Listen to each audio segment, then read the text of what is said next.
Good morning, Friday morning, Garden of England. Beautiful morning. So, the email went out yesterday for the island on Iona. If you didn't get that email, maybe check your junk. Then you're not on our mailing list. If you want to get on it, will you please email me at jack.black@minster.com and we'll get you on there, and I'll send you out the email that we sent out yesterday. Anyway, since then, of course, it looks like the pods are completely sold out. If you've booked a pod and you've got a spare bed there and are willing to share it, please don't have a pod to yourself if you're an individual. That could have someone else participate. Will you let me know again, and the people who are sort of asking for, getting involved in a pod, I can let them know, and I'll do that in first come first served basis, obviously single sex. Other than that, people, I think, have been able to find elsewhere accommodation by phoning around all the individual locations on the island. There may still be some possibilities there.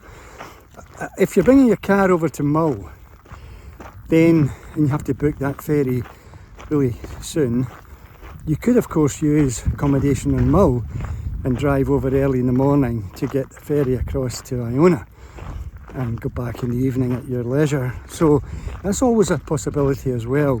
Certainly from what I can see, there is no walking distance accommodation on Mull to get back and forward to Iona, so that's that. Anyway, some really cool people already booked, so that's going to be fantastic. Anyway, so yesterday a Great Minster member, a guy, CEO who brought me into his companies, had brought his wife to a course in Glasgow. He got in touch to say that she was in hospital. She has life-threatening cancer, and I got back to him quickly to offer the possibility that she could, if she was up for it, get put up onto the healing pages that we have on Facebook. We don't claim anything, but as you know, if you participate on them, then we do get quite amazing so-called coincidences. But there you go, even for cancer. But he also mentioned that a lot of us are in their 70s now, late 70s, some in the early 80s, and he was asking about, could Minster help with that phase of life right up to the end of life.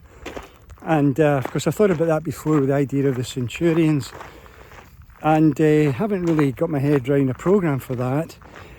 But nevertheless, I think it's obvious that, well, first of all, if I can say this, if in your life you previously had a faith, particularly a Christian faith, especially if you drew the straw to be a Catholic, then what a gamble. What a hell of a gamble if you're not paying attention to that. But there you go. It is a gamble, it's up to you. But I know what I'm doing. But that's one thing. I think the other thing, of course, the obvious things is to be very, very careful about what you're eating, what you're drinking. You know what I've been pushing forever. You can do that low carb, you can do that keto, you can do that ultimately as a carnivore, you can also do it as a vegan. So I think that would be important, critical.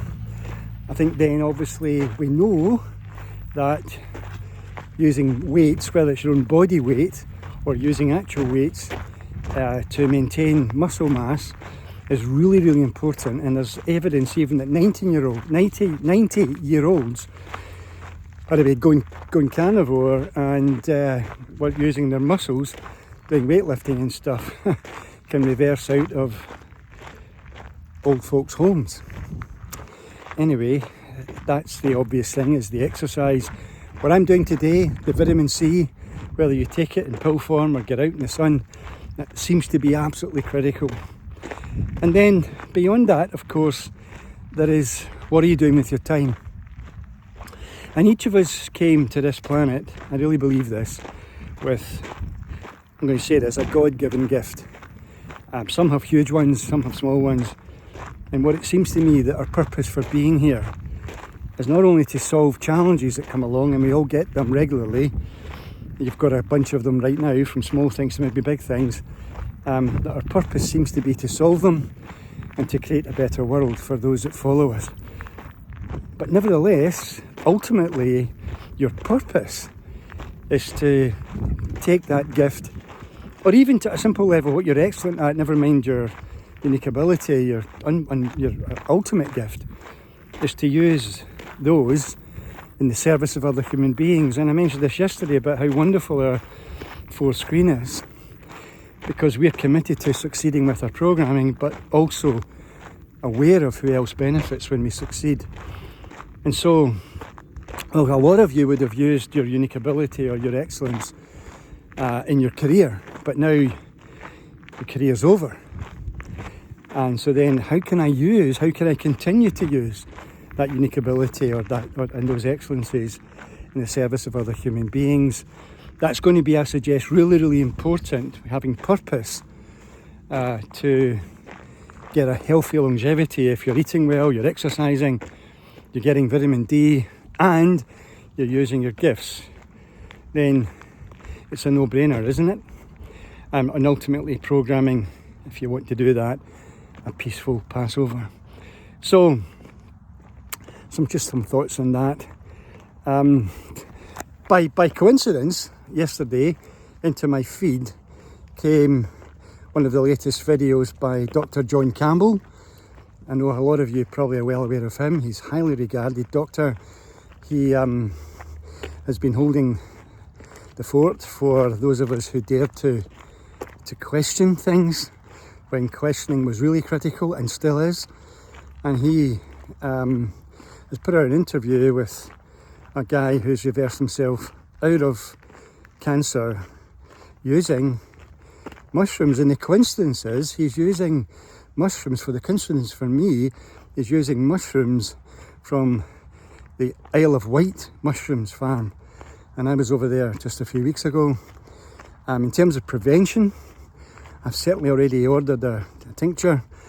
I think the videos are compelling.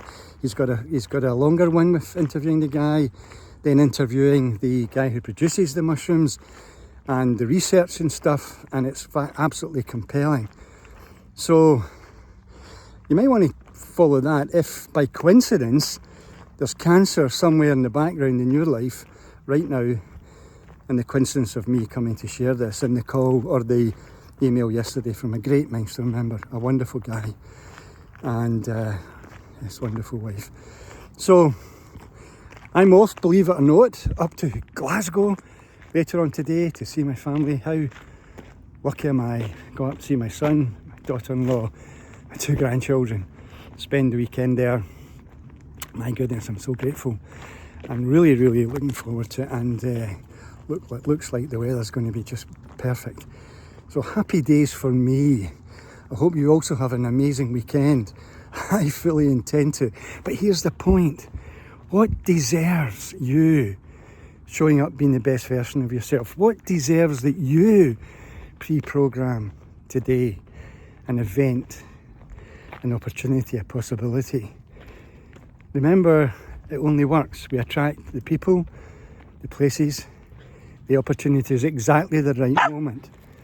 And yesterday, at exactly the right moment, I had that email come in from a great Mindstone member, and it was just a privilege to be able to send them back some hope, and following up on the coincidence that the mushrooms also showed up from the Isle of Wight, where I was just a few weeks ago. Happy days indeed. Take care, folks. I'll see you on Monday. Bye.